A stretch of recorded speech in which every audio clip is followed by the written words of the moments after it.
राधे कृष्ण भक्तों, आज कार्तिक मास का आखिरी दिन है, यानी कि आज 5 नवंबर है। तो आज सूर्यास्त के समय हम करेंगे तुलसी माता के पास में जाके दीपदान।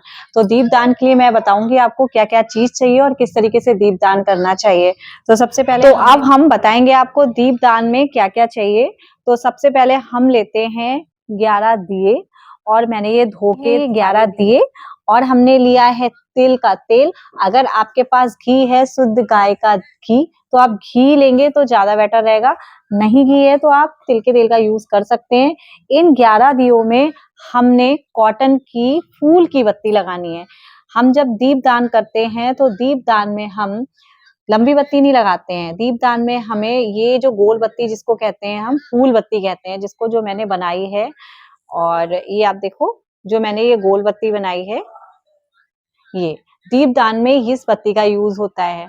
ठीक है, ये बहुत शुभ मानी जाती है। तो मैं सभी दीपों में, सभी दियों में ये गोल बत्ती का यूज करूंगी। ठीक, दिखाते रहना। मैंने यहाँ पे कॉटन की गोल फूल बत्ती बना ली है, और अगर आपके पास कॉटन की नहीं है तो आप बना सकते हो कॉटन लेके। तो अब मैं सबको, सारे दियों में ये बत्तियां लगा दूंगी, अच्छे से डिप कर लूंगी। मैंने ठीक है, अब मैंने सारे दियों में बत्ती लगा दी है। उसके बाद आपको ये हल्दी, रोली, अगर चंदन है तो चंदन, नहीं तो हल्दी, रोली और अक्षत, और चढ़ाने के लिए मीठा। अगर आपके पास बर्फी है तो ठीक है, नहीं है तो आप चीनी, मिश्री कुछ भी रख सकते हैं, एक फल रख सकते हैं। और बिना दक्षिणा के कोई भी पूजा आपकी सफल नहीं होती है। तो मैंने यहाँ पे दक्षिणा भी रख ली है। अगर आपके पास फूल अवेलेबल हैं तो आप फूल भी चढ़ाने के लिए रख सकते हैं। और शाम का समय था, मैं भूल गई थी, फूल की व्यवस्था नहीं थी। तो अब चलो चलते हैं माँ तुलसा मैया के पास दीपदान करने।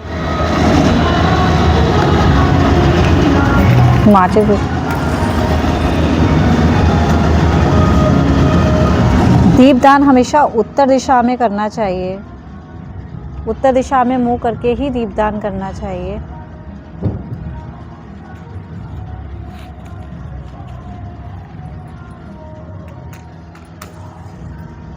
हम जल जाएंगे जरूर।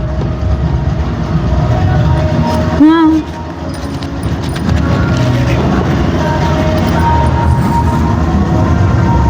सबसे पहले पूरब दिशा की ओर मुंह करके और इस मंत्र का उच्चारण करें, शुभ कल्याण करोति, शुभ कल्याण करोति।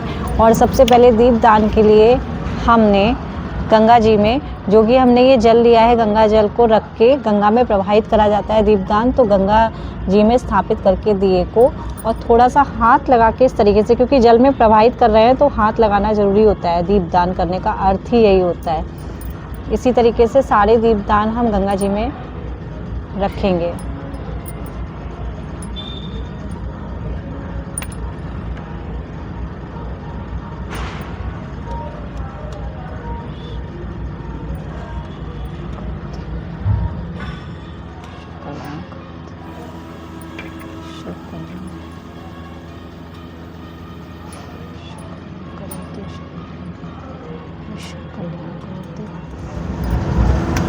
ठीक इसी तरीके से आपको रोली और चंदन का तिलक लगा लेना है, जिसमें आपने गंगा जल में दीपदान किया है।